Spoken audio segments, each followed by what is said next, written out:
sore pemirsa, saya David Yudhistira. Saya di sini akan menemani kalian semua selama 3 menit ke depan. Saya di sini akan membacakan berita yang berjudul Di Mana Moral Anak Zaman Sekarang.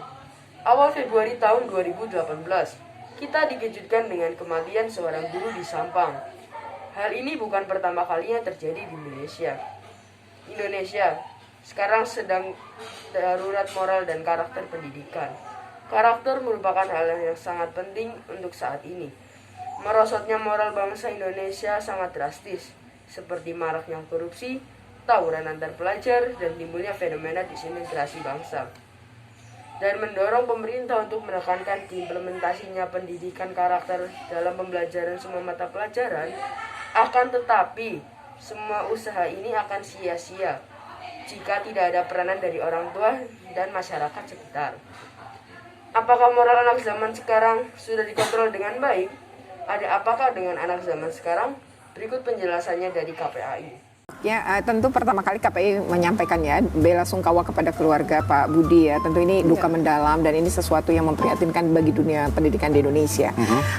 Memang KPAI itu kalau dari data kami memang kekerasan cukup tinggi, baik yang dilakukan oleh anak maupun anak sebagai korban. Meningkat secara signifikan kah? Iya, sejak tahun 2014 meningkat, tapi di 2017 memang terjadi penurunan.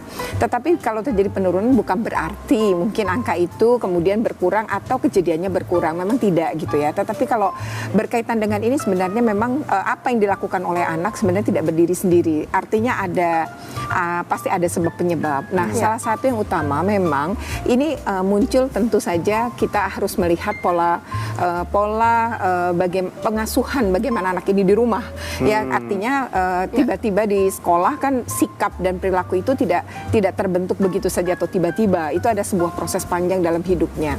Nah, kemudian yang kedua memang ini juga ada kaitannya bagaimana guru di kelas melakukan pengelolaan kelas. Jadi menghadapi anak-anak tertentu yang seperti ini memang pasti ada di banyak sekolah gitu ya. Artinya walaupun tidak banyak jumlah anaknya, tapi di banyak sekolah pasti ditemukan anak-anak yang seperti ini gitu ya. Karena masing-masing beda pribadian ya. Tetapi memang untuk yang dipukul hingga meninggal itu memang ini kejadian pertama saya rasa di Indonesia. Tentu kita semua prihatin. Tetapi kalau mengingat bahwa anak ini kan memang manusia yang belum dewasa ya, dia tidak berhitung resiko dan dia juga tidak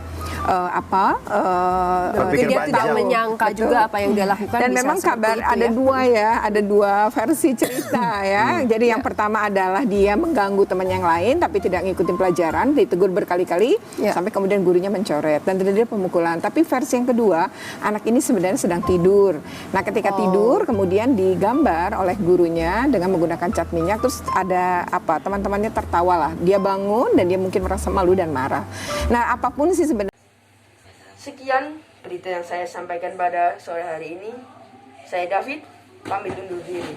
Terima kasih.